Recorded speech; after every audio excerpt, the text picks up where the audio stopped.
তেলবাজির এবং মানুষের চাটুকারিতে একটা সর্বশেষ সীমা থাকা দরকার। আমাদের উপদেষ্টারা ঢাকার পচা খাল, মরা খাল উদ্ধার করতে যাচ্ছে, সেখানে একদল চাটুকার লাল গালিচার শুভেচ্ছা জানাচ্ছে তাদেরকে। দেখুন, আমাদের রন্ধ্রে রন্ধ্রে হচ্ছে, আমরা বলি দুর্নীতি, অন্যায়, অনিয়ম লেগে আছে। এর পাশাপাশি আমাদের তেলবাজি, চাটুকারিতা, তোষামোদকারী, এই যে বিষয়গুলো, এগুলো আমাদের অস্থি মজ্জায় মিশে গেছে।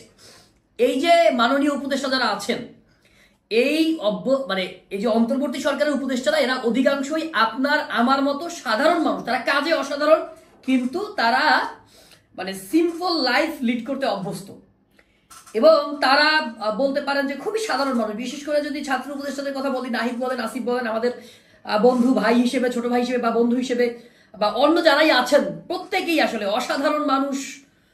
বা এই ধরনের লোকগুলোকেও দেখুন আমরা কি পরিমাণে চাটুকারিতা করি, কি পরিমাণে তেলবাজি করি, এটার সর্বশেষ নিদর্শন হচ্ছে এই ঢাকার পচা খালের মধ্যে, পচা গলা খালের মধ্যে তারা খাল কাটা উদ্বোধন করতে যাবে বা খাল উদ্ধার কর্মসূচি পালন করবে, সেখানে লাল গালিচা দিয়ে তাদেরকে সংবর্ধনা জানানো। নিশ্চয়ই আসিফ বলেন, যদি আমি সম্ভবত আসিফ নাহিদের কেউ একজন যাবে এখানে।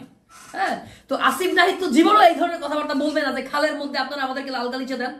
অথবা যদি পরিবেশ যে উপদেষ্টা আছেন রেজওয়ানা ম্যাম, তার পক্ষেও আসলে এই ধরনের কথাবার্তা বলা বা যে লাল গালিচাই করা, এটা কোনোদিন পসিবল না। তাহলে এই কাজগুলো কোথা থেকে আসছে? নিশ্চয়ই অতি উৎসাহী কিছু সরকারি আমলা বা ওইখানে যারা জড়িত সরকারি যারা হচ্ছে চাকরিজীবী আছে, তারা এই কাজগুলো করছে। তো আমাদের রন্ধ্রে রন্ধ্রে হচ্ছে আপনার এই চাটুকারিতা, তেলবাজি, মানুষকে হচ্ছে খুশি করার যে একটা প্রবণতা আমাদের মধ্যে ঢুকে গেছে। আমাদের মন্ত্রীরা কেন মন্ত্রী হয়ে ওঠে জানেন? আমাদের উপদেষ্টারা কেন পাওয়ারফুল হয়ে ওঠে জানেন? কারণ আমরা তাদেরকে ফিল করাই যে আপনারা আসলে আমাদের মতো না, আপনারা আমাদের মতো সাধারণ কোনো মানুষ না, আপনারা ভিন গ্রহের কোনো প্রাণী, আপনারা পাওয়ারফুল, এবং আপনাদেরকে আমরা তোষামোদ করব, আপনাদেরকে পায়ে তেল দিব, আপনাদের পা চেটে চেটে মনে করেন জিভটা লাল করে ফেলবো, জিভটা বের করে ফেলবো, এবং এর ফলে আমার পদোন্নতি হবে, আমি অর্থনৈতিকভাবে সচ্ছল হব। তো এটা 24-এর আগের বাংলাদেশে এটা সম্ভব ছিল, কিন্তু নতুন যে বাংলাদেশে আপনার আমার রক্তের 2000 মানুষের জীবনের বিনিময়ে আমরা যে বাংলাদেশ পেলাম, সেই বাংলাদেশেও এখন এই ধরনের চাটুকারিতা বিদ্যমান। এটা আমাদেরকে ভাবায় যে আমরা কোন বাংলাদেশের পথে আগাচ্ছি, কোন বাংলাদেশের দিকে আগাচ্ছি।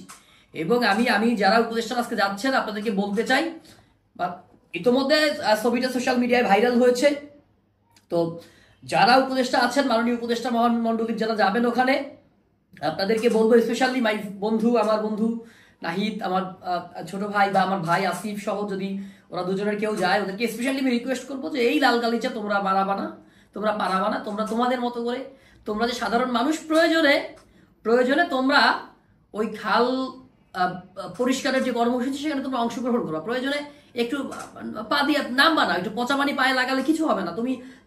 আমরা যারা আছি, আমরা সবাই এগুলো তো অভ্যস্ত। তো এর মধ্য দিয়ে বাংলাদেশের একটা উজ্জ্বল দৃষ্টান্ত স্থাপিত হবে, এবং এই লাল গালিচা সরিয়ে ফেলবে, সেই আহ্বান জানাচ্ছি। এবং ভবিষ্যতে, অদূর ভবিষ্যতে, এই সুন্দর কোনো নতুন বাংলাদেশে, 24-এর এই গণ অভ্যুত্থানের বাংলাদেশে, তরুণ প্রজন্মের এই বাংলাদেশে, অদূর ভবিষ্যতে চাটুকারিতা পরবর্তীতে যারাই করবেন, তারা এগুলো থেকে শিক্ষা গ্রহণ করে এই চাটুকারিতা থেকে দূরে থাকবেন, এই প্রত্যাশা এই ভিডিওটা শেষ করছি। খোদা হাফেজ।